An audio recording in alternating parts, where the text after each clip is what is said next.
En effet, l'affaire Tariq Ramadan, peu à peu, la vérité progresse. On va y arriver. Bienvenue, Maître Marcini, bonjour. Bonjour Jean-Pierre. Et merci d'essayer d'expliquer avec nous à la fois l'affaire et puis de donner votre version. Pour sa première vraie audition devant ces 3 juges d'instruction, l'ex-théologien Tariq Ramadan a dû tomber le masque. Il a dit lui-même « J'ai eu des hauts et des bas, parfois en cohérence avec mes principes et parfois loin des principes. C'est le début d'un aveu. » Bon, écoutez, si par là vous voulez dire que Tariq Ramadan est un homme, la réponse est oui. Est-ce que Tariq Ramadan... Ça veut dire un homme. Est-ce que tous les hommes peuvent avoir des faiblesses ? Tous les hommes peuvent éventuellement avoir des comportements qui ne sont pas toujours en adéquation avec ce qu'ils peuvent dire ou penser. Tariq Ramadan n'est pas différent des autres. Tariq Ramadan a enfin pu s'expliquer avec les magistrats. Il a toujours été impatient d'être entendu, puisque ça faisait 4 mois qu'on l'avait jeté en prison sans chercher à l'entendre. Vous étiez à ses côtés quand il a été interrogé. Cette fois, il a été contraint, en effet, d'évoquer sa vie personnelle, sa vie la plus intime, sa vie sexuelle.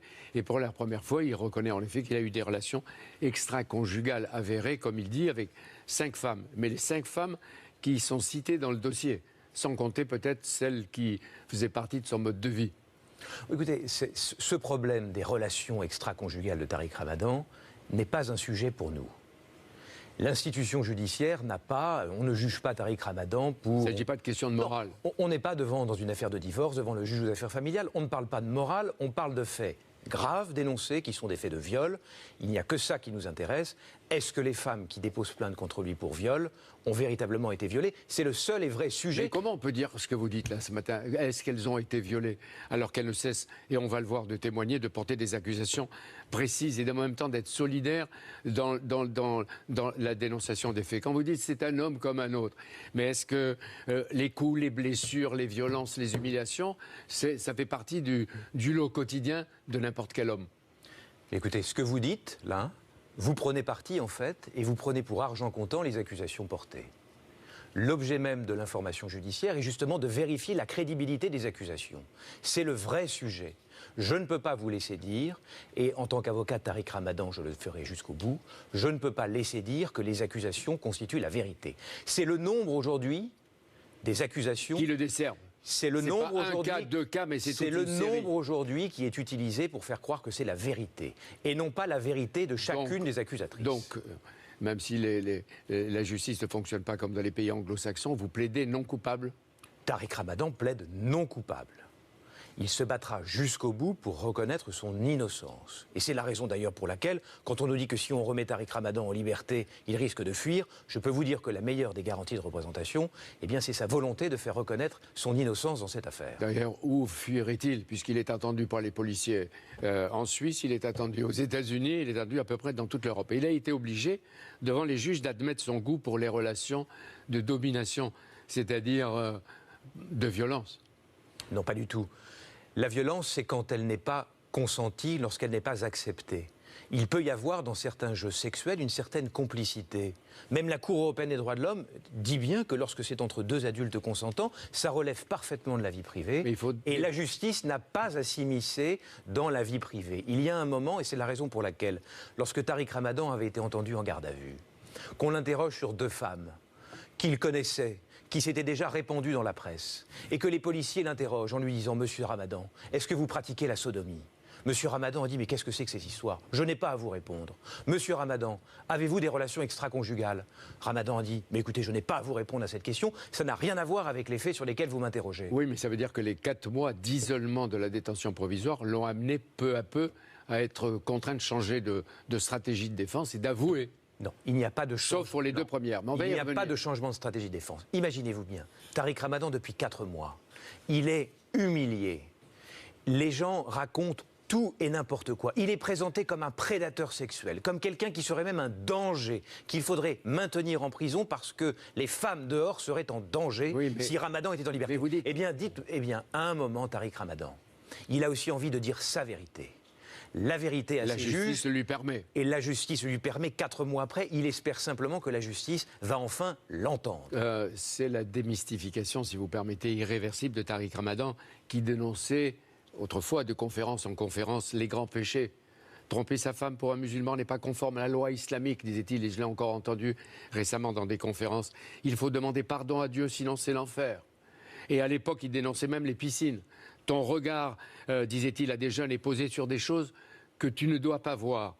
Les fourberies de Ramadan Tartuffe. Dites-moi, on est revenu au Moyen-Âge? C'est un procès en inquisition? C'est quoi? C'est l'auto-da-fé? De quoi s'agit-il? En 2018, on jetterait quelqu'un en prison au motif qu'il aurait pu avoir des actes qui ne correspondraient pas éventuellement à son discours? Mais dites-moi, vous ne pensez pas, par exemple, que les musulmans, comme les catholiques, comme les juifs, vous ne pensez pas qu'ils sont capables de faire la différence entre le message porté, celui qui le porte? Vous ne savez pas que les gens sont capables de faire la différence? On peut dire aussi pas que l'Église s'interroge sur ces troubles à l'intérieur d'elle-même. Parce que si demain, monsieur El Kabbach, il faut commencer à mettre en détention provisoire tous les gens qui disent quelque chose et qui éventuellement feraient l'inverse, vous ne pensez pas qu'il va falloir construire des prisons? Mais physiquement et spirituellement, il n'est plus, et il ne sera plus ce qu'il a été. Il est bien évidemment que cette expérience, cette épreuve judiciaire, le marquera à tout jamais, ainsi que sa famille.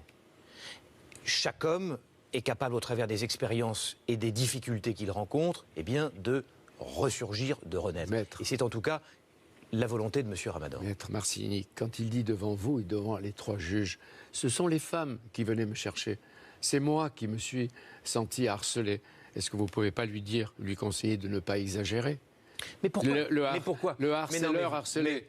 Mais pourquoi vous dites exagérer? Vous dites exagérer parce que vous présupposez que les accusations portées contre lui sont exactes.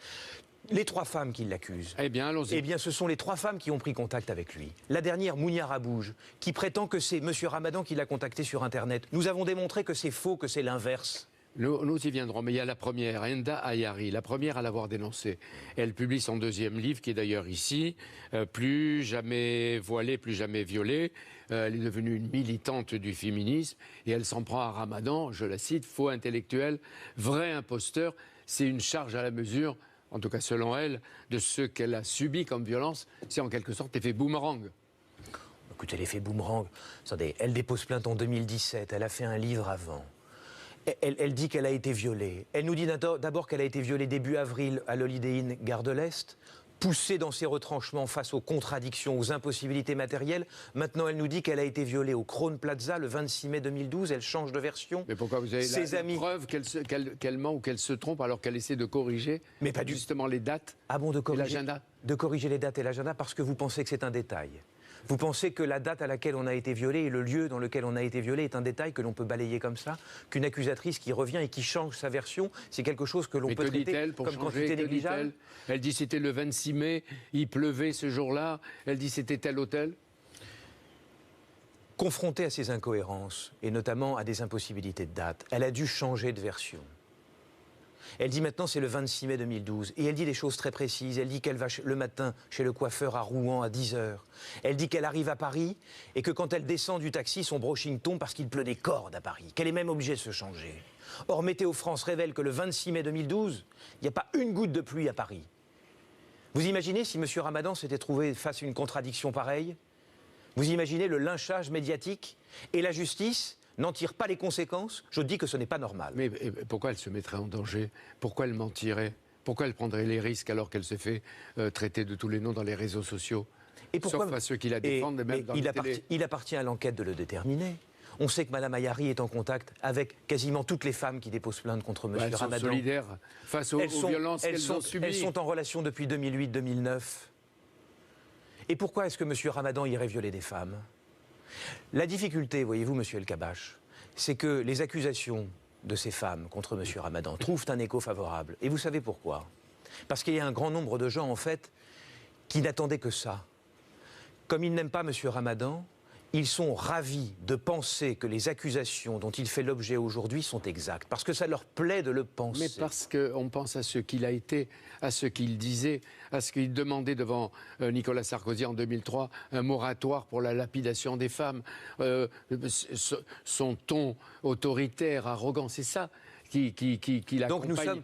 Donc nous sommes en fait, il y a toute une vie qui est jugée à travers ça. Mais est-ce que devant les juges, il dit il y a un complot international, c'est encore le sionisme qui est derrière moi, c'est encore l'État d'Israël, comme on a prétendu qu'il l'avait fait à plusieurs reprises.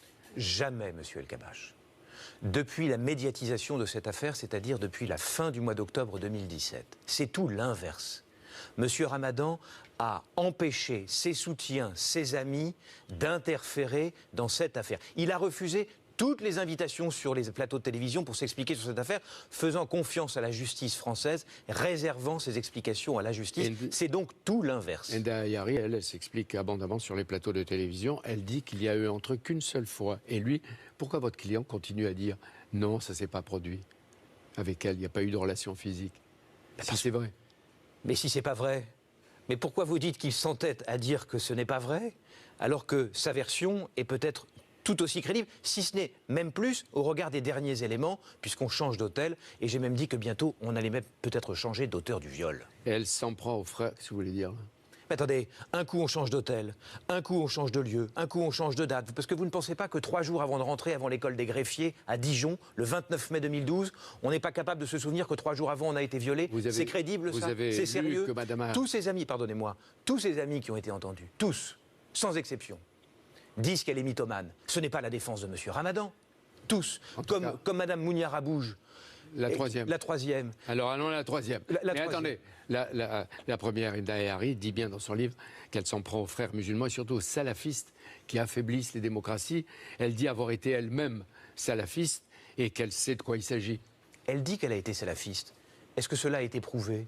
Est-ce que l'on a fait des enquêtes? Est-ce que l'on a vérifié? La grande difficulté dans ce dossier, et ce qui est extrêmement problématique, surtout dans notre pays, c'est de voir qu'on se contente d'accusations sans vérification, sans rien vérifier. Rien. Ça, c'est l'enquête de la justice. Oui, mais l'enquête, justement, depuis qu'elle progresse, démontre les mensonges, les contradictions de ces accusations. Et la deuxième, enfin qui était chronologiquement la première, parce que ça s'est produit en octobre 2009.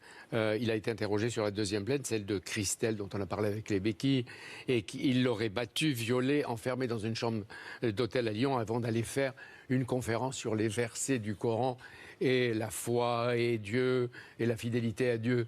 Elle aussi, une deuxième accusation. Cette femme prétend avoir été violée au mois d'octobre 2009. On ne comprend pas pourquoi elle a déposé plainte en 2017. Elle raconte un scénario totalement invraisemblable. Elle aurait été violée, grosso modo, de 18h à 20h. Et puis M. Ramadan serait parti faire sa conférence et elle serait restée seule dans la chambre d'hôtel en l'attendant. Elle raconte qu'elle a été tabassée. Elle raconte qu'elle est partie avec son talon cassé. Elle raconte que le réceptionniste... Elle raconte que le réceptionniste lui-même a rigolé quand il l'a vue. Elle raconte qu'elle est allée voir la police, que la police a rigolé. On lui demande, mais madame, dans quel commissariat êtes-vous allée? Elle est incapable de le dire. Elle a vu un haut magistrat, monsieur Debac, un haut magistrat de la Cour de cassation, dans les jours qui ont suivi. Mais parce qu'à l'époque, on ne retenait pas les déclarations de celles qui venaient de subir des violences de cette nature. Écoutez, je suis avocat pénaliste depuis plus de 25 ans. Vous pensez que personne n'a jamais été condamné pour avoir été dénoncé son violeur? Enfin, écoutez, ce n'est pas sérieux, ce n'est pas un argument sérieux. Et on nous dit qu'on n'a pas déposé plainte parce qu'on est sous l'emprise de monsieur Ramadan? Alors que l'on va voir la police, alors que l'on va voir Caroline Fourest, alors que l'on va voir un haut magistrat de la Cour de cassation. Donc on n'est pas sous emprise. Tout ceci, on n'est pas sous emprise. Ça ne tient pas la route une seconde. Troisième plainte pour viol qui date de mars dernier, celle en effet de Mounia Marie, ancienne escort girl. Elle accuse Tariq Ramadan de l'avoir agressée lors d'une dizaine de rendez-vous entre 2013 et 2014. Ça, c'est un masochisme à répétition, s'il est vrai qu'elle a été violée 9 à 10 fois. Écoutez, M. Ramadan ne conteste pas l'avoir connue, il ne conteste pas avoir eu des relations avec elle. Ça, c'est le premier aveu, la première reconnaissance. Non, il n'avait jamais été interrogé à son sujet puisqu'elle a déposé après son incarcération. C'est donc, en mars, c'est lui incarcéré. C'est donc la première fois qu'il s'explique. Nous avons communiqué plus de 300 vidéos, plus de 1000 photos envoyées par cette femme. C'est-à-dire, elle explique la chose suivante. Elle explique la chose suivante. Elle serait donc violée. Elle prendrait sa valise pour aller à Londres, pour aller à Paris, sachant qu'elle va se faire violer.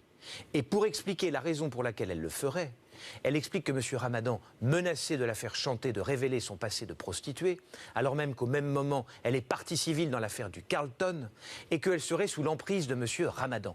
Tout ceci n'est pas sérieux. Quand vous dites des vidéos, des photos, de quelle nature? Qu'est-ce que ça veut dire? Des vidéos de nature sexuelle qu'elle lui a envoyées. Et nous avons même communiqué au magistrat une vidéo du lendemain d'un viol présumé allégué.